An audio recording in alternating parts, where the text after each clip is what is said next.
Emilio, the honey badger, Urrutia! Yo, ladies and gentlemen, welcome to the Honey Badger Hour.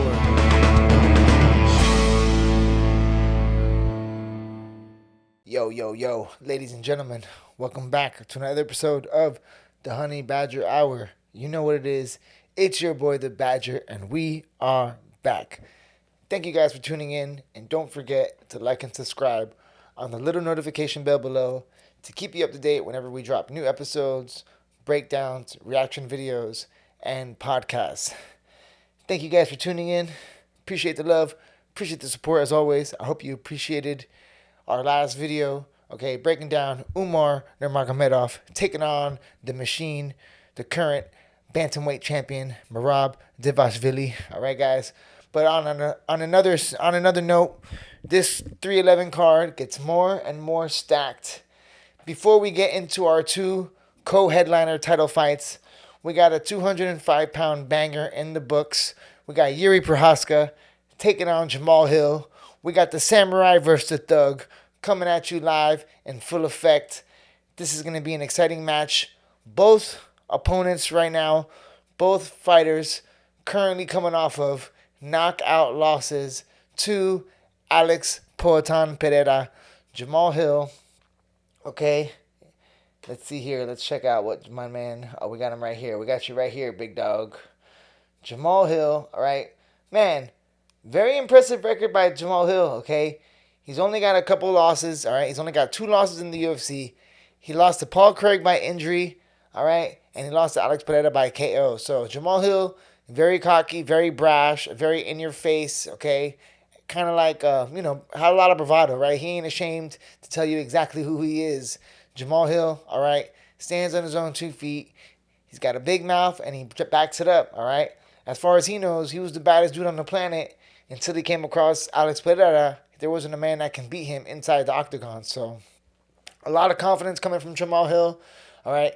Now, he was making some noise in the UFC PI recently. He was just on the MMA hot sheets, on the MMA Zone, all the websites. And then some YouTube footage came out. Some Instagram videos came out. That's the thing. That's the thing nowadays, man. Everybody's got a phone, right? So a couple of videos came out. They was putting on the light on Jamal Hill. Everybody's like talking about seeing that Jamal Hill, calling out Alex Pereira. I was like, listen, my man, that's the thing with fighting, bro. This is repercussions, okay? Jamal Hill was in the video talking smack to Alex Pereira, all right, telling him that he's gonna get his title back and he's gonna finish him.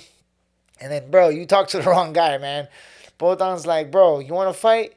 And he just threw him the gloves right then and there. It's like, let's go, Papa. We got a cage right there. We got a ring. We got mats. We can do this. So, kind of like a bad take on Jamal. Jamal Hill didn't look like the best representation right there. Kind of got caught with his foot in his mouth for a second because he was talking a big game and then he had an opportunity to back it up, right? It's like that new saying that the kids say, on site. So I guess with Alex Pereira, bro, when you say something to Alex Pereira, you better be ready because it's going to be on site. Especially in the gym when you guys are both in training gear. Now, here's my only thing about that one, guys. Man, Jamal Hill looked a little bit out of shape. I don't know how old or how relevant that video was. I don't know if that was like a couple weeks ago. But, bro, if that guy is fighting, he's fighting Jiri Prochazka in 2 weeks, right? If that video is relevant to when it came out, he had a huge belly, so I'm hoping that was like when he was in the off camp after his surgery or something like this, right? Because they were saying that he hurt his foot and then he came back really fast to fight Alex Pereira. So, man, so he's out here trying to make fights with Alex Pereira, making all this drama, but he's got a damn samurai to fight, all right? My man's got to worry about Jiri Prochazka, okay? Jiri Prochazka is no joke. He's a formidable opponent at the 205-pound division, all right? If there wasn't a Poatan in the UFC right now, I'm pretty sure that the champion would be Jiri Prochazka, all right? This guy is as cool as a cucumber, all right? He did some training with the boys down in Bangtao. I actually met him in Vegas a couple years ago at a very cool dude. I'm not sure if he's sponsored by our friend Tim Simpson, but him and Volk and the boys, him and Izzy might have the same manager. I believe he's with Tim Simpson, so I'm not too sure though. But man, Jiri Prochazka was on quite of a run, bro. Beat Glover Teixeira, submitted Glover Teixeira in a war, okay? Then goes on, has gets stopped by Alex Pereira, okay? But then he goes and beats Alexander Rakchik, okay, in a very decisive victory. He TKOs him in the second round, right? And then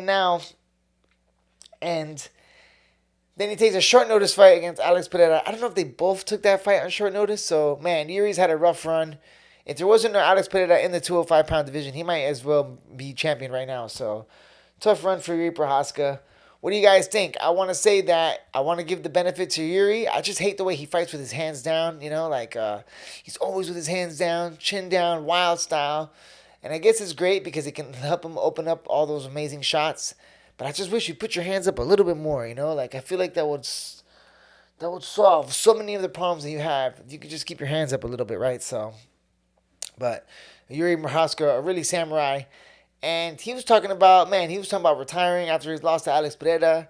He was talking about retiring, but the thing is, when you take a fight on short notice, I don't know. What do you guys think? Do you count that as like a real loss, or do you just have to count that one to the fight gods? Like, hey, man, this is a sacrifice for the people. This is a sacrifice for the company, for the money, really, right?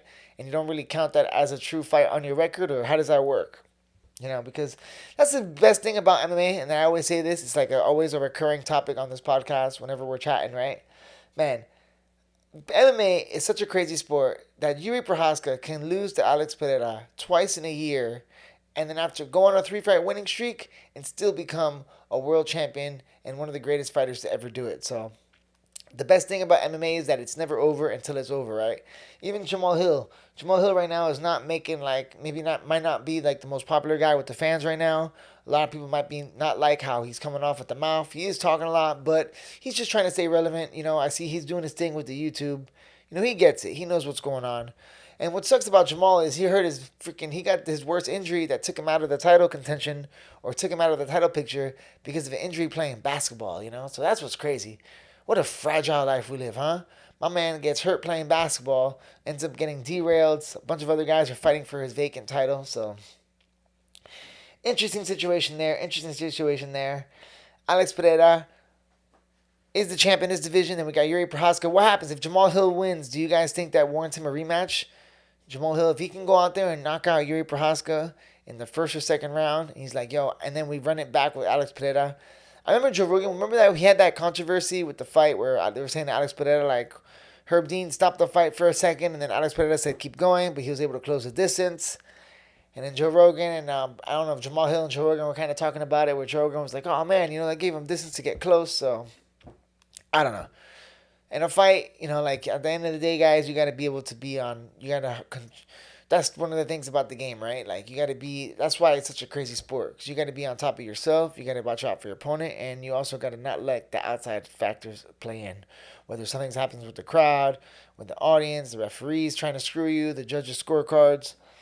So that's one of the main things with the game, right? That's what makes it such a high caliber and high level sport, right? So, but I don't know, guys. What do you think? Can Jiri Prochazka, does Jiri Prochazka have what it takes to defeat Jamal Hill? Both fights could be ending in finish, right? When it comes to this play, let's look at strength of schedule, okay? So, all right, we got Fabio Maldonado, all right, in Risen, CB Dalloway in Risen, then we got Volkan, all right, Dominic Reyes, Glover Teixeira. So Jiri Prochazka had a pretty quick run to the title, all right? That's I think he came into the UFC at the perfect time. For the 205-pound division, he came at a time when there wasn't a lot of dominant champions, right? John Jones was gone. Then we had that little turnover where it was John Jones gets out, right? And then we got Jan Blachowicz taking on Izzy. And then Jan Blachowicz wins, and then he's the champ for a little bit. So the 205-pound title has been playing hot potato ever since we lost John Jones, ever since we lost the GOAT. So I wonder if John Jones can still make 205, and if he would still want to come down, or if he's just staying a heavyweight, and that's his weight. So now we look at Jamal Hill, guys. Jamal Hill had a pretty strength of schedule. Okay, he defeated Glover Teixeira by decision. All right, he knocks out Thiago Santos. He knocks out Johnny Walker. He knocks out Jimmy Crute. So 2 impressive runs for both guys. Haven't really fought the who's who. But I guess, the 205-pound division is changing a lot, right? The names are changing and the players are changing always. So, interesting to see. Definitely, it's crazy how 205 used to be one of the most stacked divisions in the UFC to now one of I want to say one of the weaker. Do you guys think the 205-pound division is weak? I mean, you got Cahill Roundtree, Alex Pereira, you got Alex Smith. I don't know if that counts. You got the Lionheart. You got Jamal Hill. You got Yuri Prochazka. So it's not like a weak division. Glover's saying he wants to come back. So it's not a weak division, but a little bit older and just not the biggest names right now like it used to be, right? So anyways, guys, Jiri Prochazka taking on Jamal Hill. That's going to be another banger of the fight. Let me know what you think below. Comment below. Give me a W for Jamal Hill or give me a W for Jiri Prochazka. Samurai versus Thug. I think Jiri Prochazka has more tools to win. I think he can win by KO. He can win by knockout. He has more submission abilities. So I think he's like a more rounded martial artist. So just on that alone, I have to put my money on Jiri Prochazka. So I'm going with the Samurai on this one, guys. But let me know. I could be wrong. If Jamal Hill came out and knocked him dead, I wouldn't be surprised on that either. So anyways, guys, nice little chat with you. Let me know below what you want to talk about next, and we will see you tomorrow. Remember, train hard, always do your best, and let God do the rest.